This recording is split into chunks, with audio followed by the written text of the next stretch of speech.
Well, hello everyone, and welcome to our Zoom roundtable on public schooling in the middle of a pandemic here in Rhode Island. Thanks for joining us here on WPRI.com.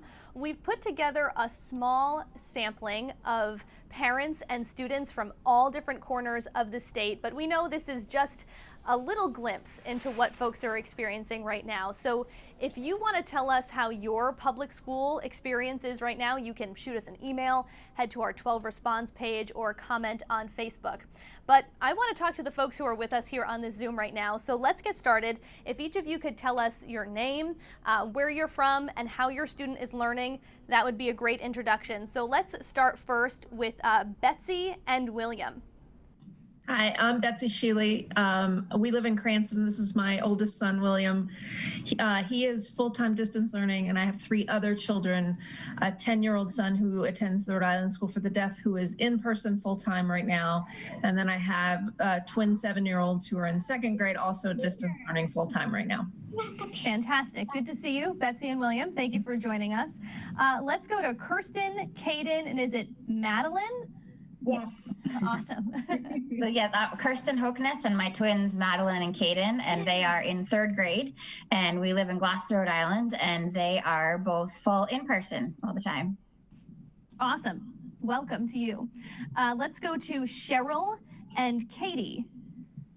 Yep, I'm Cheryl, and we live in Narragansett. My son Matthew goes to Narragansett Peer School. He's distance learning right now, full-time distance learning. And my daughter Katie goes to North Kingstown High School for their CTE program in music. And it's their full in person, but it's hybrid. It's every other day in person, every other day online. Awesome. And I see Katie and William are there with you. Nice to see you, William. Yep. Let's go to Dot and Autumn. Hi, my name is Saida Odufanati. This is Autumn. She's in the 5th grade. She goes to Barton Gregorian in Providence, Rhode Island, and she's doing full on in school all day. Fantastic. And last but not least, we've got Sarah and Caitlin. Hi, my name is Sarah Salisbury, and my name is Caitlin. this is we are from Warwick, and she up until now has been doing full distance learning. And my son Daniel is 5 years old, a kindergartner. She's a first grader, and he has been doing full in-person half days because he is included in the SES, which is the emotional support classroom, which is considered self-contained.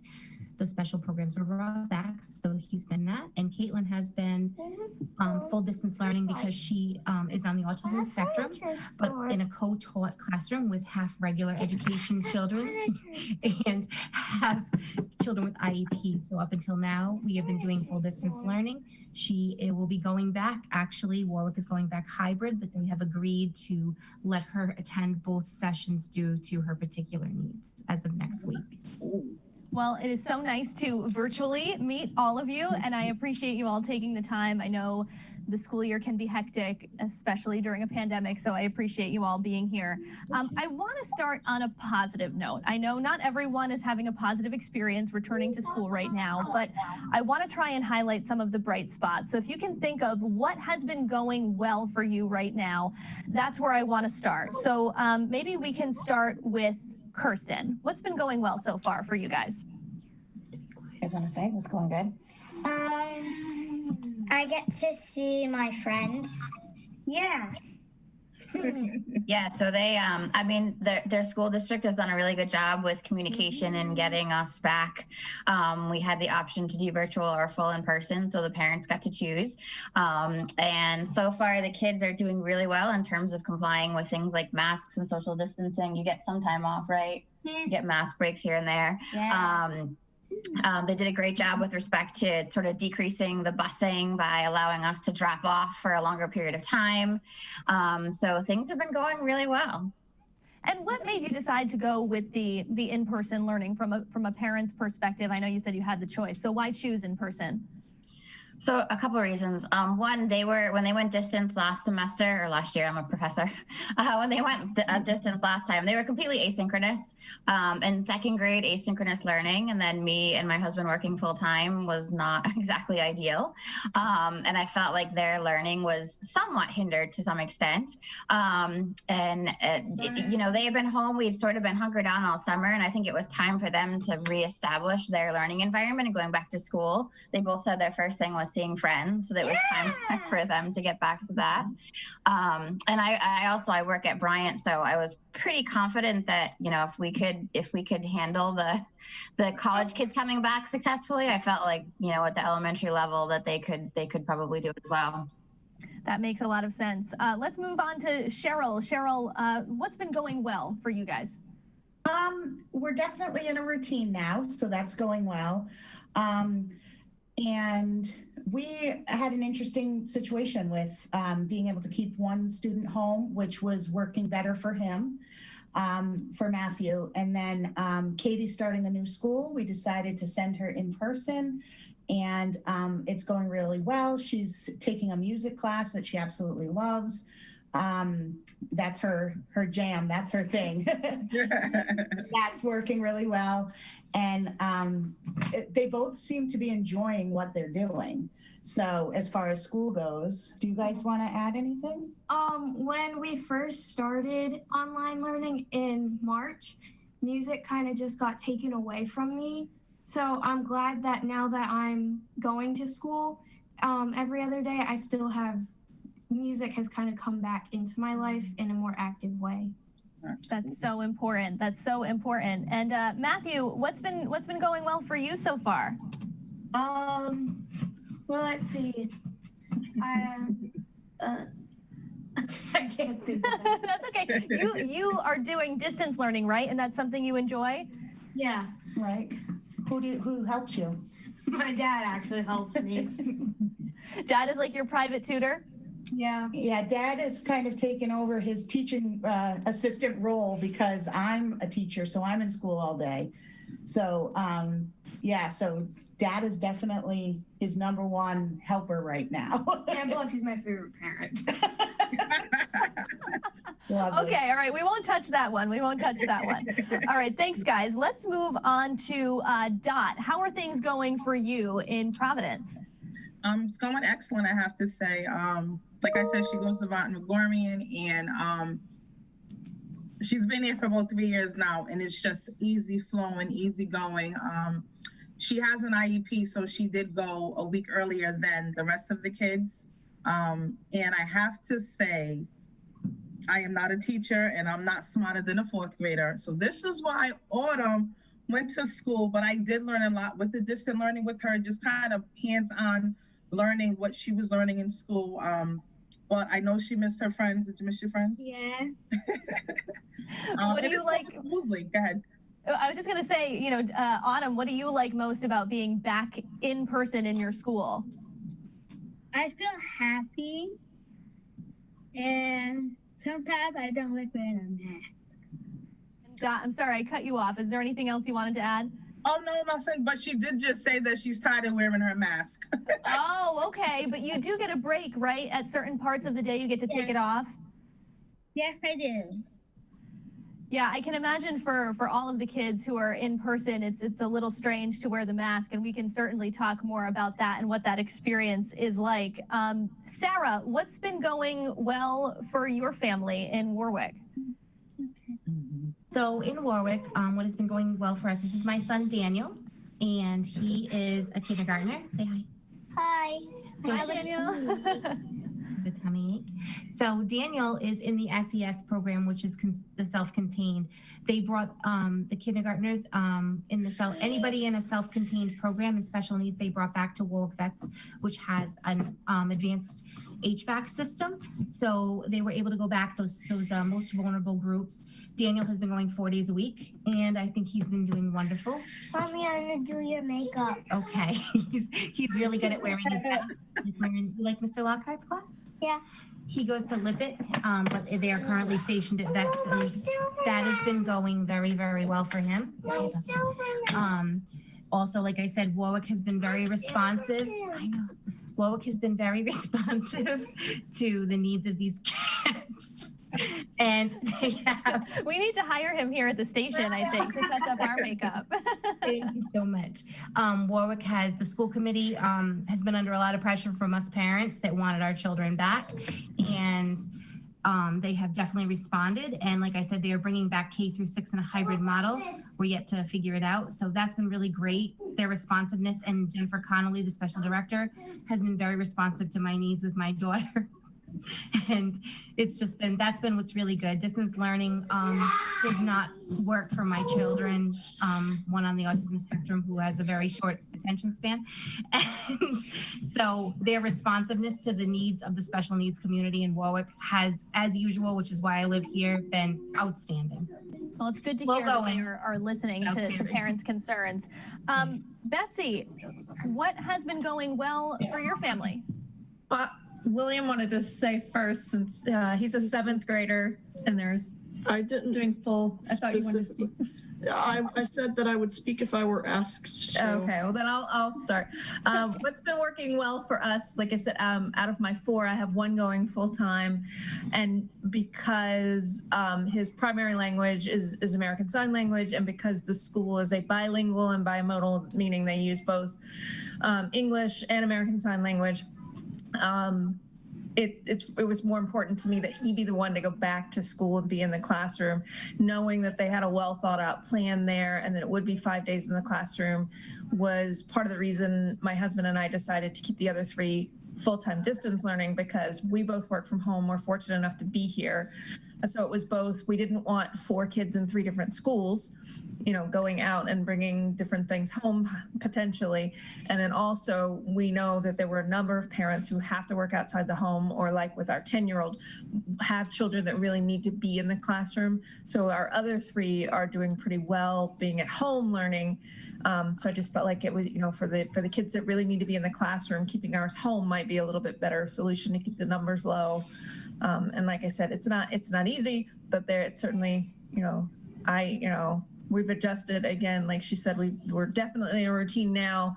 Everything is much smoother, I think, than the spring when the teachers didn't really have any idea how long this was going to last. And I've been really, really happy so far with the way things are going. Yeah, and William, I know you said that if you were asked, you would respond. So I'm going to ask you, what's been going well for you so far? Well, to start off seriously, I actually do agree. The routine is way better.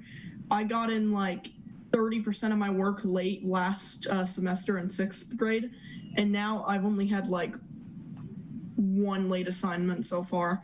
So it's really going well. Also, I can snuggle my cats whenever I want, and that's like a real advantage. Like that might be the best thing ever. So I am with you. I'm a big animal lover, and some pet therapy never hurts, right?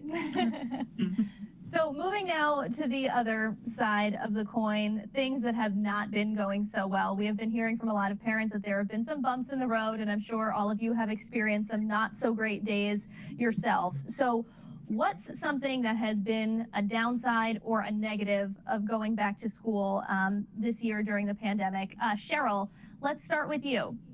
I'm going to let the kids answer that because I think they know best. You want to go first? Katie. Okay. So, there's been a lot of days where I've been like, am I going into school today or am I not going in? And then it's kind of like in summer vacation where you forget what day you are, kind of. And Excellent grammar. That's and it can be very like confusing, but now I kind of understand it because I have a calendar that I keep in my room and it tells me what days I go on and stuff. And then sometimes I accidentally sometimes sleep in on days I'm supposed to be online. And like this morning, I missed my PE class because I accidentally slept in. But yeah, nothing else is really that bad. Can I ask what the experience is like for you to be when you're doing remote learning as a high schooler? What's that like? How long are you in front of the screen? What's that experience like for you? And is it engaging? Does it get boring at all?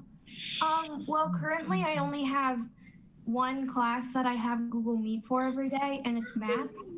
So, and during that math class, it's hard to like focus kind of in it, but eventually but then the next day when I go into school, she like kind of explains it all over again. So I have the same class again that day, the next day in school. And Matthew, what are some of the things that you're struggling with or that you think might be a negative? The Zooms that we usually go on are glitchy as ever. Oh, glitchy Zoom meets. Oh, sure, for sure. Those can be a downer for anybody who uses Zoom a lot. I know exactly what you're talking about.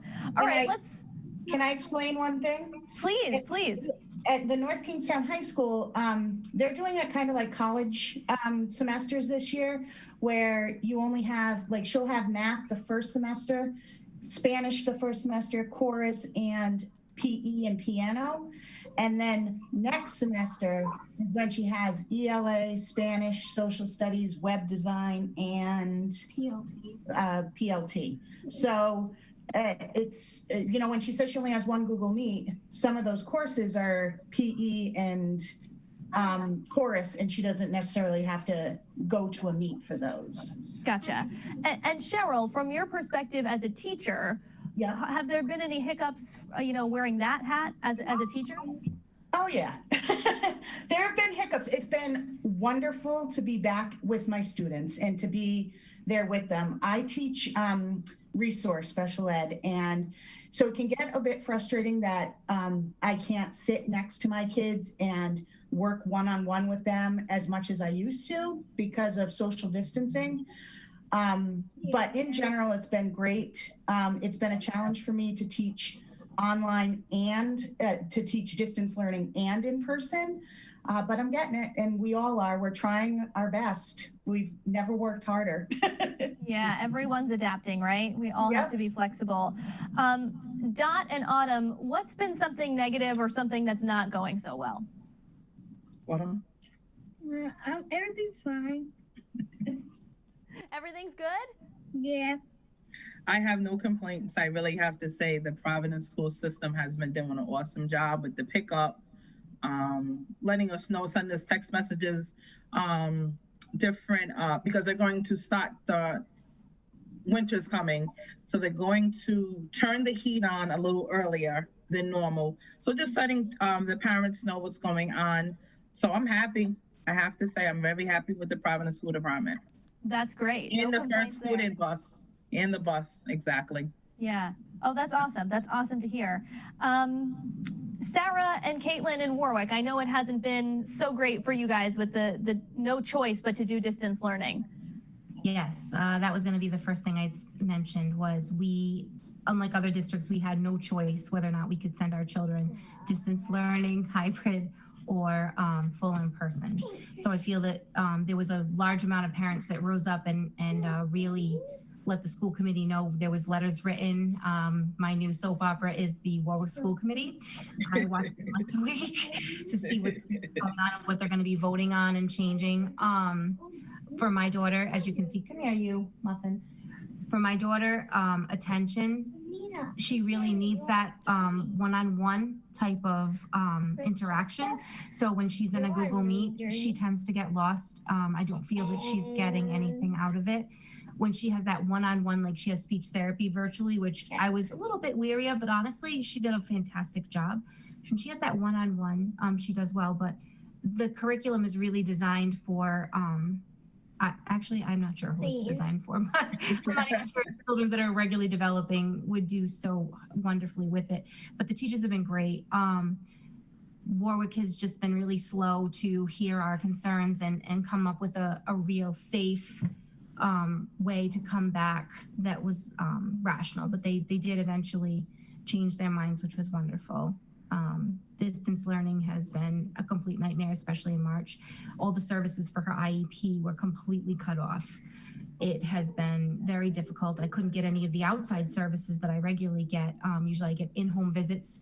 Some people get ABA, I get HBTS, which is home-based therapy services to work on social interaction, speech, and other things. I wasn't able to get any of that.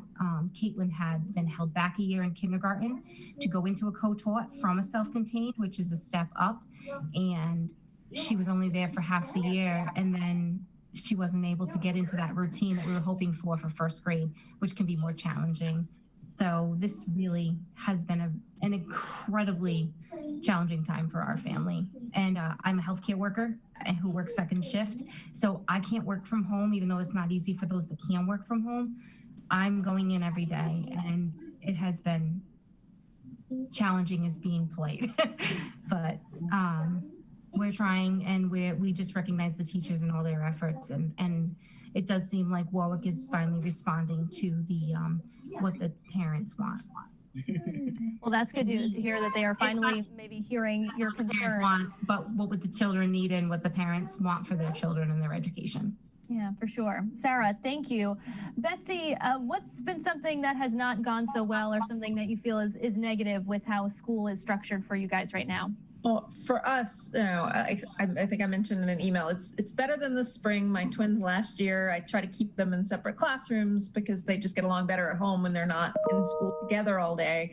But for this semester, I had them moved into the same classroom, so we're synchronized a little bit better. But I do work full-time from home, as does my husband. My job is a little more flexible, so I'm the one kind of supervising the second graders. I'm having to, and William is a good student and a really good kid, but I'm having to trust that he's getting his work done on his own. So there's a little bit of loss of supervision, I think, in some of it.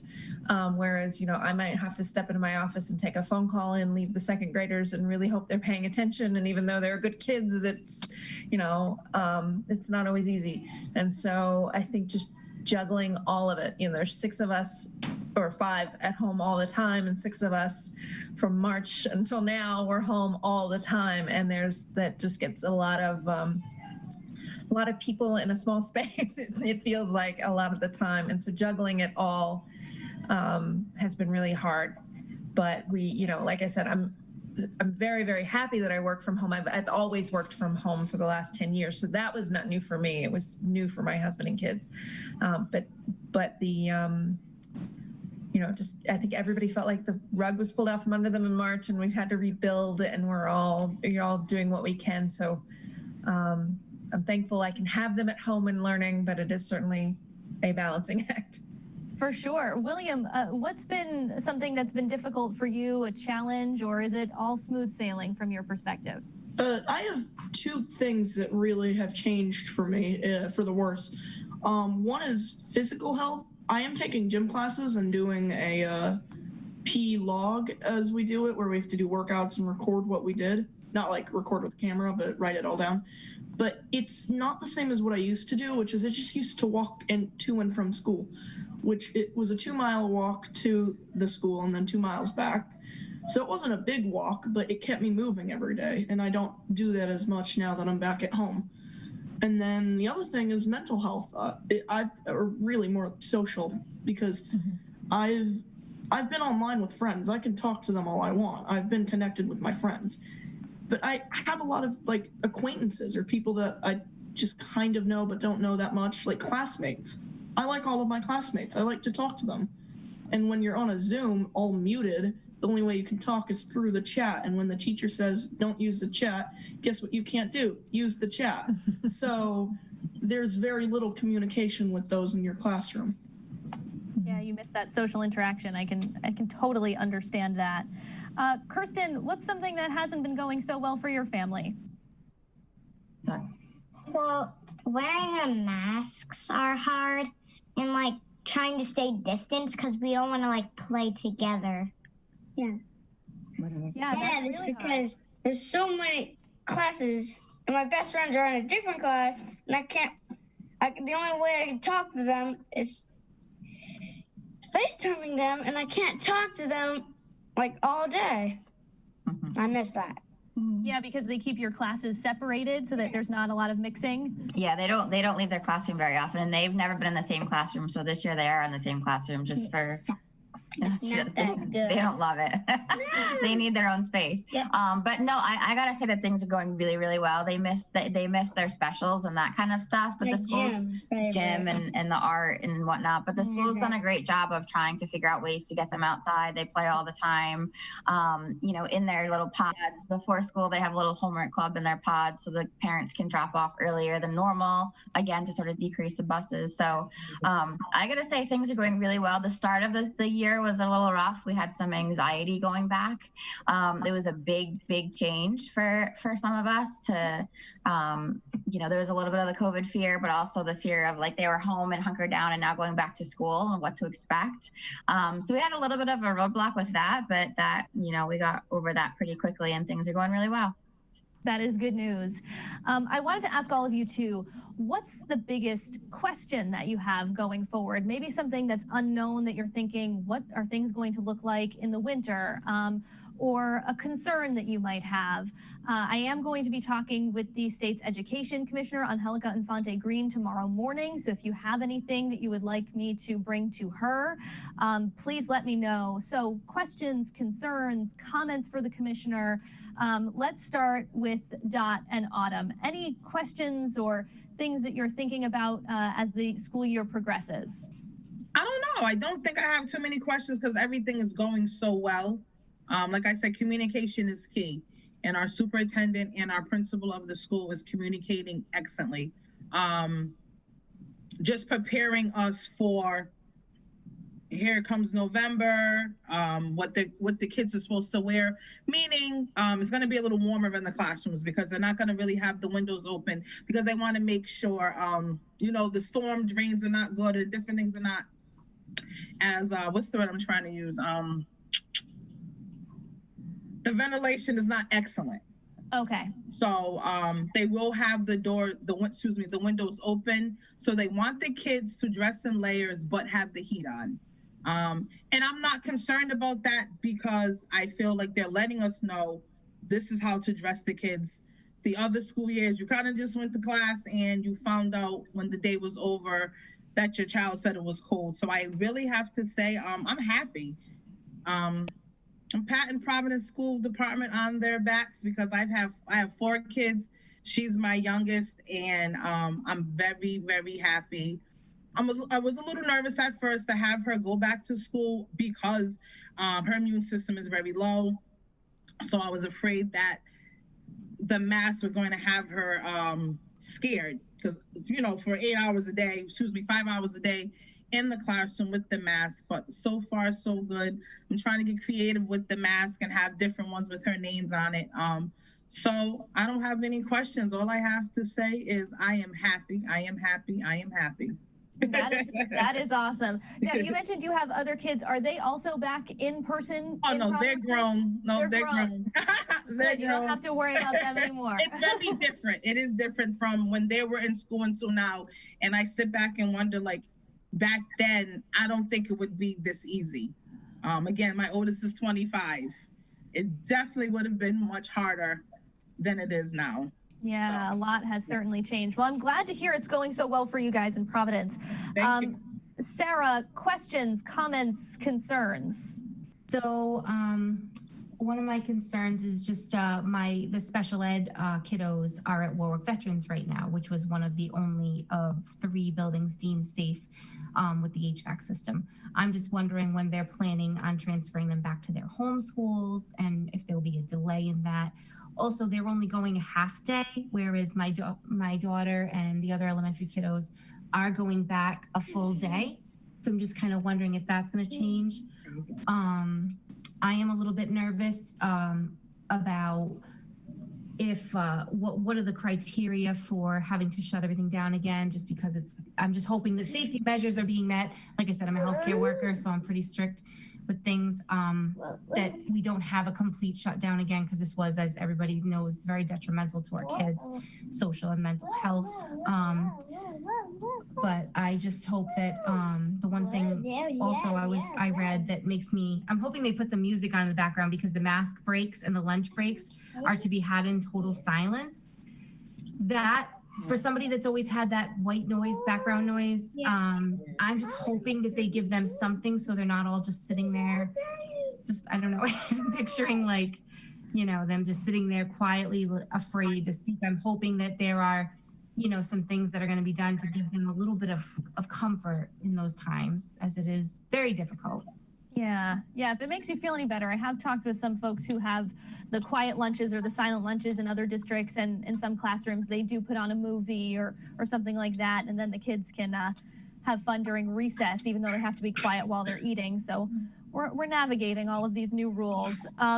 Betsy, questions, comments, concerns from your family? I think at this point, this sort of echoing the same concerns, you know, as we get into colder weather, as we get into winter, like I noticed today, my son that goes to school, he also has ADHD. With the rain, you know, they probably didn't have their outdoor time today. And so I could tell he was ramped up. He was a little more, you know, stir crazy than normal in the afternoon when he got home. So as the winter comes and it becomes less and less of this outdoor time that everybody is really relishing right now because it's safer, how is that going to change? You know, and again, you know, I think a lot of us are concerned that we might be headed towards another mass closure of schools, not knowing what lies ahead. Yeah, just the unknown. Kirsten, what about you? Questions, comments, concerns? Yeah, I think our biggest concern obviously is how long is it sustainable?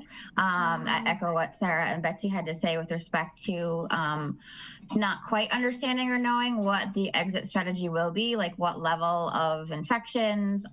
We don't have great testing in terms of numbers and turnaround time. So being able to handle that, plus going into cold and flu season, what is that going to do in terms of, you know, kids in school and sort of, you know, again, that exit strategy of what, you know, when do we close down, and then what happens and what does that look like, because that's going to obviously become again another crashing halt. Now we're back in a routine and everybody's working, and now we're going to go back to what happened in the spring. A little PTSD there. So I think that's our biggest concern, is how that happens and what that looks like, if it does. Hopefully it doesn't, but yeah, I think that's on a lot of people's minds, not just with schools, but with businesses too. Are we going to have to roll restrictions back? You know, it's a little scary as we head into the winter with the unknowns of this virus. Cheryl, questions, comments, concerns from your family? I have the same concerns about sustainability, especially with the cold weather coming in. But I also, one of the mental health things that really has me worried is I've seen a lot of, for lack of any other word, COVID shaming, which is really bothering me. Not so much in school as much as for me, but online, people getting upset with people for making the choice to keep their kids home and making the choice to send their kids to school. A child who had COVID at one of the schools was afraid to go back because she was being bullied. This is a pandemic, and that should be the last thing that's happening. People are making these choices about keeping their kids home or sending them to school, and they're big choices, and nobody should be shaming people for that. So that's one of my biggest things, is what effect is that having on kids if they hear that, and on parents as well. Yeah, it's a really great point. And Katie, I just wanted to give you the opportunity, and Matthew too, if you guys had any questions or concerns as the school year goes on. One thing I'm really worried about is, because I went from Narragansett Peer School, which was a group of like 60 kids in my grade, and now that I'm going to North Kingstown, which probably has like 500 kids in my grade. No, a little less. Or a little less, but right now there's only half of them there. I'm really worried for when the other half comes into the school and it's twice as big and twice as crowded, and that might just be like overwhelming with the amount of people that will be in the school with me, since I came from such a small school district. Yeah, it's certainly going to be an adjustment and a valid concern right now in an era of social distancing. Sarah, I saw your hand. What would you like to add? one thing I wanted to add was that my son came home the other day, and now my son is in the social emotional support classroom, self-contained, and he, is an anxious kiddo as well. And he came home the other day and he said something about having to be good with COVID because he didn't want to make his mom and dad sick. So I understand that they want to drive the rules home, and I agree that it needs to be done, but I am worried about adding more anxiety. These kids aren't being allowed to just be kids. And I mean, it is a symptom of the environment we live in right now, but I was extremely troubled when I heard my son say that. Yeah, maybe for the older kids in the group, William, do you feel stressed, anxious? This is such a weird time for all of us. How are you navigating it as a middle schooler? Yes, I'm stressed. I don't really know how to describe it though. I need like a moment to kind of. Yeah, we'll come back to you. Maybe Katie, do you have any thoughts on how this has impacted your emotional state? Do you feel more stressed than usual? Well, during that period of time in March and stuff, I'm a very social person. Like, I pretty much before the corona happened, every weekend I would be hanging out with friends, or after school I'd be doing something, and I would always have like rehearsal for theater and stuff after school. So everything that like gave me the outside world just got taken away kind of. And so I became like really sad and everything because of that. And then over this summer, I started being able to see more friends. And going back to school, I was really excited to meet more people and finally get that social interaction back. But it's kind of not there. Like right now, I only really have friends in my chorus class and PE class. And that's because we have a snack time in chorus class, and PE we're outside. So we don't have to be so strict about social distancing. But in all my other classes, I don't really have any friends because we can't interact with each other. Yeah, that's a really good point. I hadn't really thought about that because you are keeping your distance, keeping the masks on, can't really chit chat and get to know one another. William, did you formulate any thoughts about how this is impacting your stress levels? Yeah, a lot of my stress comes from the fact that there are a lot of neglectant people, which is kind of how COVID started to spread in the first place. So like people who don't wear masks, people who do wear masks but like this and have their nose sticking out, is like, it really frustrates me to see it in public, which is like one of the main things that is just giving me anxiety about humanity and the world, and like, oh my goodness, are we gonna like all die? Are we gonna live? What's gonna happen? Yeah, there's certainly a lot to navigate right now. I hear you. Matthew, those were all of my questions. Oh, Matthew, did you want to add something? Yeah. All right. I wonder how the COVID-19 pandemic will affect choices in different kinds of schooling later on. Good question. Yeah, so you mean like the start time of school? No, like whether kids are allowed afterwards to be able to do online learning because it worked better for them through COVID, even if COVID's gone. That is a great question. I did ask the education commissioner about whether they would extend the option for distance learning beyond the pandemic. And if memory serves, she said it's something that they have to take a look at and see if it's actually beneficial to students. But it sounds like for kids like you, Matthew, it's something that you would want to keep doing. Yep. Awesome. Anyone else have any other thoughts, comments, something I didn't ask? If you want to raise your hand, if there's anything else you want to add or let me know. Sarah, I see your hand. Go ahead. I am just still concerned in Warwick that there is no current return date for the upper grades from 6th grade up. The HEPA filters, Warwick had ordered 600 HEPA filters and secured them for October 23rd. so that our windows will be able to be closed once it does get cold.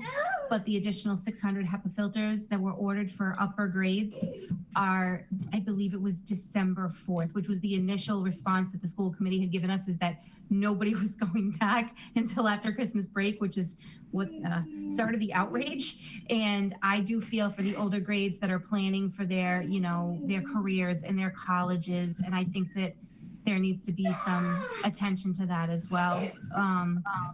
I feel for those kiddos that are older and, you know, that are seniors. I mean, another year of seniors getting those experiences taken away. I'm really hoping that everything will be under control by then.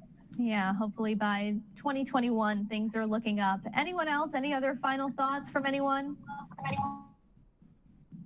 Fantastic. Well, I really appreciate all of you being here, taking the time, being so candid.